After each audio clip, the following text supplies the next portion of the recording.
Welcome to my channel learn with NKB. आज हम English का बिल्कुल बेसिक लेवल से स्टार्ट करेंगे, क्योंकि जब तक हमारा बेसिक लेवल क्लियर नहीं होगा तब तक हम एडवांस लेवल नहीं सीख पाएंगे। Tense, active voice, passive voice, narration, ये सभी सीखने से पहले हमें इंग्लिश का जो बेसिक होता है वो क्लियर होना चाहिए, है ना। तो उसी के सीखने से पहले मैं आपसे एक क्वेश्चन पूछता हूँ। बिल्कुल बेसिक सा क्वेश्चन है।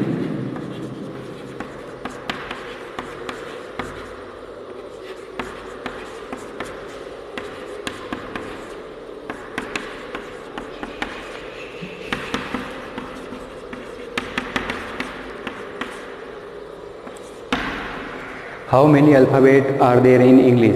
इंग्लिश में अल्फ़ाबेट कितने होते हैं? तो आप सोचेंगे 26। इंग्लिश में 26 अल्फ़ाबेट होते हैं। अगर आप ये सोच रहे हैं तो ये आपका आंसर बिल्कुल गलत है, क्योंकि इंग्लिश में 26 अल्फ़ाबेट नहीं होते हैं। तो कितने होते हैं अल्फ़ाबेट? इंग्लिश में होते हैं सिर्फ एक। अल्फ़ाबेट का मतलब क्या होता है? अल्फ़ाबेट का मतलब होता है वर्णमाला।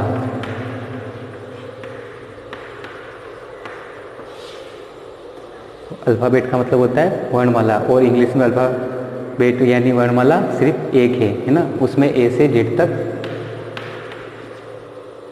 जो आते हैं वो क्या कहलाते हैं? 26 क्या होते हैं? ए से जेड क्या होते हैं? ये होते हैं, इनको कहते हैं लेटर्स।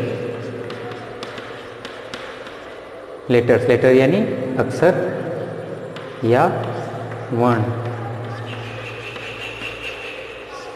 ए से जेड तक जो होते हैं उन्हें क्या कहते हैं? लेटर्स कहते हैं, है ना।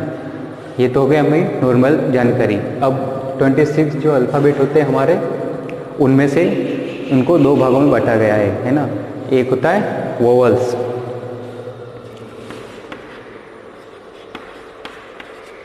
दूसरा होता है consonant.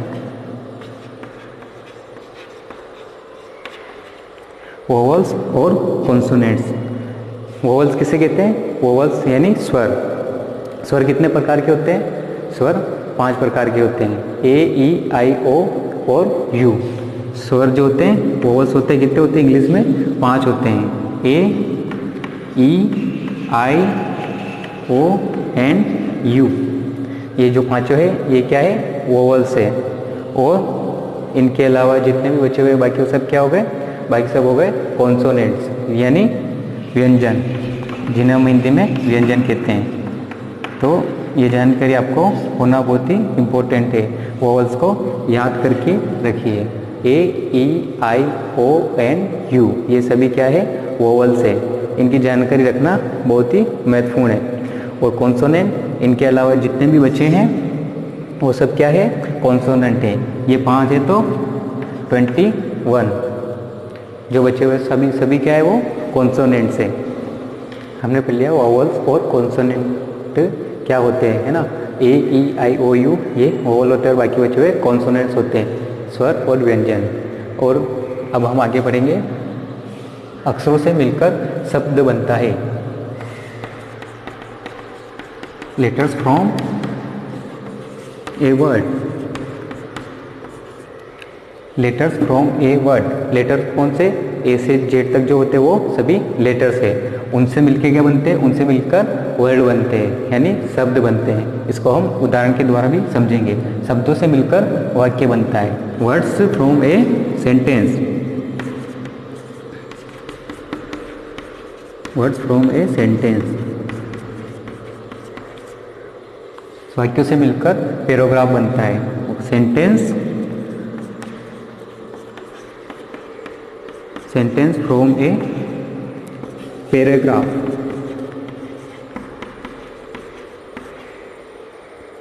Letters from a word, words from a sentence from a paragraph. तो हम इसको एक एग्जाम्पल के द्वारा समझें कि जो होते वर्ड्स कौन से होते हैं, सेंटेंस कौन से होते हैं और पैराग्राफ कौन से होते हैं। एग्जाम्पल,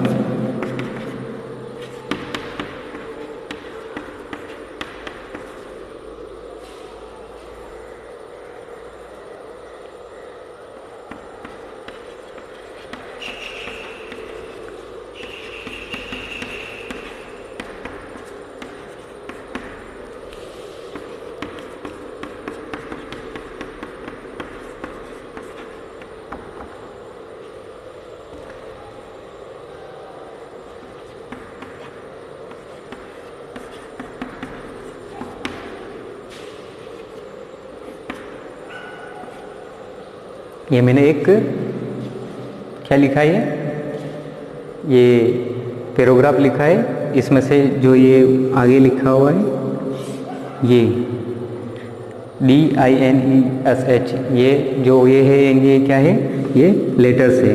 इसमें कितने लेटर्स है, ये 6 लेटर है। 6 लेटर मिला के क्या बना रहे हैं, एक वर्ड बना रहे हैं। लिखा ना, अक्षर से मिलकर शब्द बनता है, तो ये सभी अक्षर है, 6 अक्षर है, तो इनसे मिलकर क्या बन रहा है, एक शब्द बन रहा है।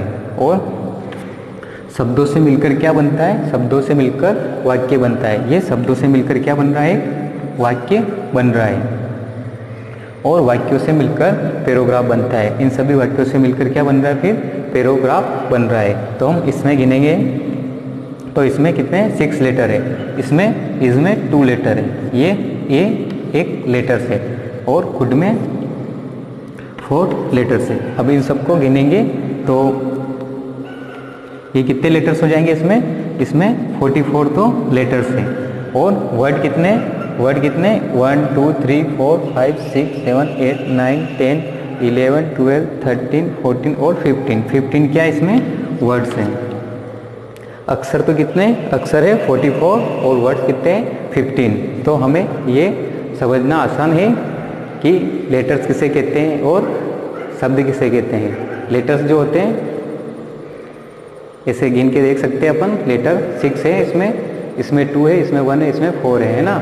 इसी तरह ये पूरा जो बना हुआ है ये तीनों लाइनों के क्या बना है, 3 से ज़्यादा बहुत सारे होते हैं ना, उसे पैराग्राफ कहते हैं। तो आपको लेटर्स, वर्ड्स और पैराग्राफ में डिफरेंस आसानी से पता चल गया होगा। अभी तक हमने बिल्कुल ही बेसिक नॉर्मल सी बात की है कि अल्फ़ाबेट क्या होते हैं। अल्फ़ाबेट होता है वर्णमाला, है ना, इंग्लिश में वर्णमाला 1 होती है, और लेटर्स होते हैं वो 26 होते हैं। और letters, word and sentence and paragraph में हमने अंतर करना सीखा। ये बिल्कुल ही इंग्लिश की बेसिक सी नॉलेज है जिसको आपको अभी आपने सीखा, ये आपको पहले से ही पता भी होगा। अब हम आगे पढ़ेंगे सेंटेंस के बारे में। सेंटेंस क्या है, sentence is a arrangement of group of words put together in a definite order that express complete and meaningful sense. ये जो है ये मैंने रट रखा है। तो हम इस सेंटेंस के बारे में पढ़ेंगे क्लियर से। अभी हमने अक्षर के बारे में पढ़ा, शब्दों के बारे में पढ़ा और सेंटेंस के बारे में पढ़ा। तो हम वाक्य इसको पूरी तरह से समझेंगे। तो हम सेंटेंस के बारे में पढ़ेंगे, है ना। तो सेंटेंस क्या होता है, sentence is a arrangement of group of words put together in a definite order that express A complete and meaningful sense. मतलब समझ में नहीं आया होगा तो इसको मतलब समझते हैं कि क्या होता है। एक जो सेंटेंस होता है ना, सेंटेंस में आपको अर्थ समझ में आ जाना चाहिए। सेंटेंस का प्रयोग, वाक्य का प्रयोग क्यों करते हैं, वाक्य का प्रयोग हम अपनी विचारों को, हम अपने थॉट्स को दूसरों को बता सकें। हम जब बात करते हैं तो हम पूरा सेंटेंस का प्रयोग करते हैं। तो जैसे मैं कहीं जा रहा हूँ, मैं खा रहा हूँ, तो ये क्या है, ये एक वाक्य है। इससे क्या होता है, इससे हमारे थॉट्स है, हम जो भी सोच रहे हैं, इमेजिनेशन है अपनी, है ना, वो सभी दूसरे को बता सकते हैं अब वाक्यों के द्वारा, है ना। तो इसी तरह जो वाक्य होता है उसमें क्या होता है, वो एक डेफिनेट ऑर्डर में होना चाहिए। ग्रुप ऑफ वर्ड्स, ये लिख रखा है, ग्रुप ऑफ वर्ड्स यानी शब्दों का समूह। सेंटेंस क्या है, सेंटेंस जो है एक शब्दों का समूह है। हमने पढ़ा कि शब्दों से मिलके वाक्य बनता है, सेंटेंस बनता है। तो वो क्या होता है, उनको एक शब्दों के समूह को एक डेफिनेट ऑर्डर में जमा होने चाहिए और उनका एक कंप्लीट और मीनिंगफुल सेंस निकलना चाहिए। कंप्लीट यानी पूर्ण रूप से उसका कोई मतलब निकलना चाहिए, एंड उसका कोई अर्थ होना चाहिए, उसमें कुछ समझ होनी चाहिए। जैसे ये लिख रखा है the moves earth round the sun, example है ये, the moves earth round the sun. तो इसमें जो ये शब्द है ना, इनका सही कर्म नहीं है, ये सब गलत क्रम में जमे हुए हैं। जैसे द, ये वर्ब आ गई, फिर ये सब्जेक्ट आ गया, है ना, आर्टिकल पीछे आ गया सन से, तो ये इनका जो क्रम है ये बिल्कुल ही गलत है, इनका क्रम सही होना चाहिए। जैसे मैं हिंदी में बताता हूँ आपको, सब जल्दी समझ में आ जाएगा। जैसे मोहन, हिंदी में बताना है, मोहन स्कूल जा रहा है। ये तो बिल्कुल सही क्रम है। अगर इसका क्रम स्कूल आगे आ जाता, स्कूल ये रहा और आगे आ जाता, ये इधर आ जाता, मोहन इधर आ जाता, है ना, और जा बच गया, जा भी इधर आगे इधर आ जाता, तो इसका मतलब क्या होता है, रहा स्कूल है मोहन जा, इसका मतलब कुछ चीज़ भी समझ में नहीं आता। तो ये कह रहा है कि उसका डेफिनेट ऑर्डर में होना चाहिए, यानी वो सही क्रम में होना चाहिए, जब हम उसका मतलब समझ पाएंगे। हाँ, इसका मतलब क्या है, रहा स्कूल है मोहन जा, इसका कुछ भी मतलब नहीं है, तो ये वाक्य गलत है। तो इसका सही वाक्य कौन सा होगा, ये सही क्रम में जमा हुआ है, मोहन स्कूल जा रहा है। वैसे स्कूल तो बंद है, स्कूल तो नहीं जाना है, कहाँ जाना है अभी सब, मोहन कहाँ जा रहा है, मोहन कहाँ जा रहा है मैं आपको बताता हूँ। Mohan is going on the farm. Mohan कहाँ जा रहा है, मोहन अभी खेत पर जा रहा है, स्कूल तो बंद है कोरोना के कारण। अब हम आगे एक और उदाहरण देखते हैं, इसी तरह हम एक और दूसरा उदाहरण देखते हैं।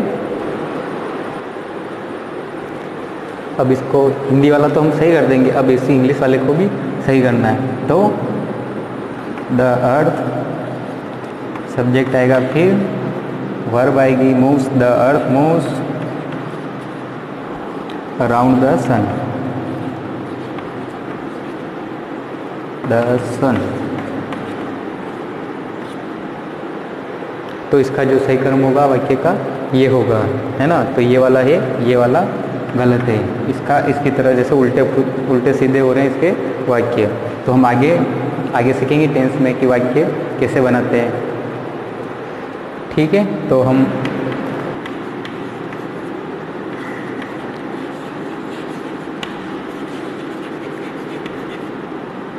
Like gulab jamun very much because my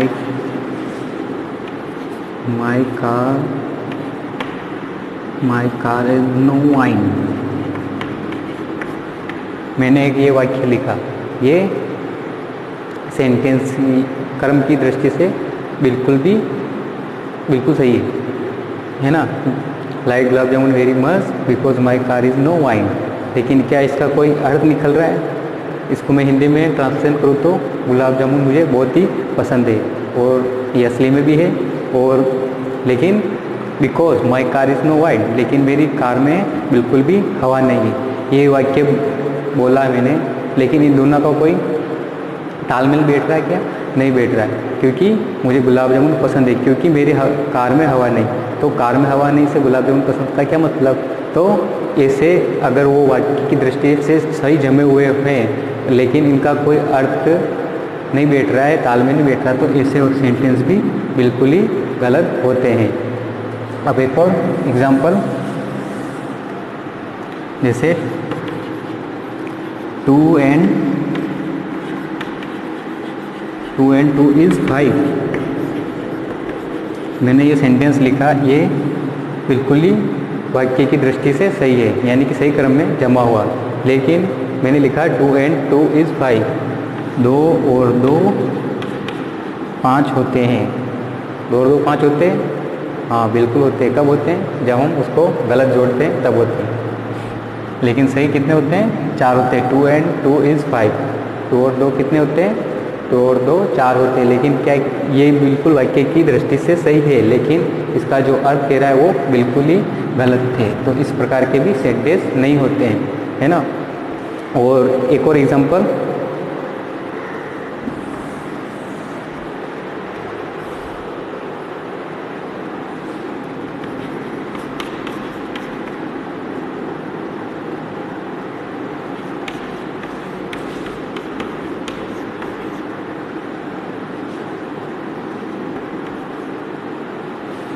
My hand burned in the water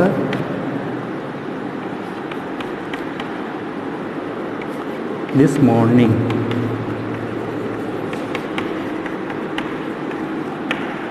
ये भी वाक्य विन्यास की दृष्टि से बिल्कुल सही है। लेकिन क्या ये वाक्य सही है? इसका अर्थ है my hand burn in the water this morning. मेरा जो हाथ जल गया, क्यों? क्योंकि मैंने उसको पानी में डाला था तो आज सुबह। तो क्या ऐसा पानी में हाथ डालने से हाथ जल सकता है क्या? नहीं। तो ये भी सेंटेंस है, ये बिल्कुल गलत है ना। तो सेंटेंस किसे कहते हैं? Sentence is a arrangement of group of word put together in definite order. जो सेंटेंस होते हैं उनको डेफिनेट ऑर्डर सही क्रम में होना बिल्कुल ही आवश्यक है ना। और उसके साथ क्या होना चाहिए? Definite order that express complete and meaningful sense. उनका जो अर्थ है वो अभिव्यक्त करते हैं, उनका जो अर्थ है वो बिल्कुल ही मीनिंगफुल और कंप्लीट होना चाहिए, पूर्ण और सार्थक होना चाहिए, है ना। क्या होना चाहिए उसका? पूर्ण और सार्थक। जो हमारी परिभाषा बोली मैंने उसमें 3 शब्द आए, पूर्ण और सार्थक। 2 हुए, एक और कौन सा है? डेफिनेट ऑर्डर, सही क्रम में। तो आप समझ गए होंगे कि सेंटेंस कौन से होते हैं। सेंटेंस जो होते हैं जो सही क्रम में होने चाहिए, है ना। फर्स्ट तो सही क्रम में होने चाहिए और सेकंड और थर्ड क्या होना चाहिए? उनका कोई अर्थ होना चाहिए और वो पूर्ण होने चाहिए, है ना। My hand burn in the water, मेरा हाथ पानी में जल गया। तो इसका कोई पानी हाथ नहीं जलाता है ना। हाँ, गर्म पानी जलाता है, सोच रहे होंगे, लेकिन ठंडा जो होता है वो पानी नहीं जलाता है। ठीक है, तो आज का लेसन आई होप कि आपको समझ में आया होगा। ये इंग्लिश की बिल्कुल बेसिक सी नॉलेज थी, है ना। तो ये जानना ज़रूरी था हमारे लिए कि शायद आपको पता भी होगा, है ना। तो इंग्लिश में 26 लेटर्स होते हैं, अल्फ़ाबेट 1 होता है। और क्या पढ़ा हमने? एक लेटर, वर्ड्स और सेंटेंस और पैराग्राफ, है ना। Letter, words and sentence and paragraph, है ना। लेटर किसे कहते हैं? लेटर ABCD ये वाले, है ना, उनसे मिलके शब्द बनते हैं, शब्द से मिलके सेंटेंस बनता, और सेंटेंस से मिलके एक पैराग्राफ बनता है। और सेंटेंस किससे कहते हैं? Sentence is the arrangement of group of word put together in definite order that express complete and meaningful sense. इसे सेंटेंस कहते हैं, है ना, जिनका कोई अर्थ होना चाहिए, पूर्ण अभिव्यक्ति करते हैं ना, जिनका कोई मतलब होना चाहिए। मैंने 3-4 उदाहरण के द्वारा आपको समझाया, है ना। तो आज का लेसन यहीं तक, और बाय। अपना ख्याल रखना, कोरोना से बचे रहना। बाय।